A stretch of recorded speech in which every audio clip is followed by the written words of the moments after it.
পাজামা তৈরি করতে আমাদের 2 থেকে 2.5 মিটার কাপড় লাগে।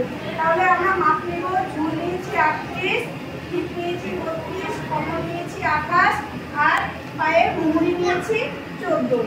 ঠিক আছে, প্রথমে আমরা কি করবো, কাপড়টাকে 4 ভাঁজ করে নেব। 4 ভাঁজ করে নেওয়ার পর ঝুল কত আছে, 38 আছে।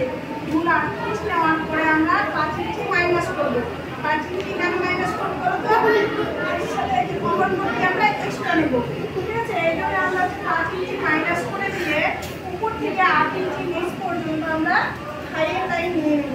ঠিক আছে, এরপরে আমরা হচ্ছে সোজা দাগ কেটে দেবো। দাগ কেটে দিয়ে হচ্ছে আমরা হিপ কত আছে, হিপ আমাদের হচ্ছে আমাদের 32 আছে।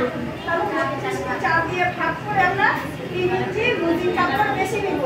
হ্যাঁ, এরপরে এদিকে যদি 8 হয় তাহলে এদিকে 8 হবে, 8 করে আমরা বক্স করে দেবো। তাহলে এই লাইনে যদি হচ্ছে আমাদের কত আছে, 4 দিয়ে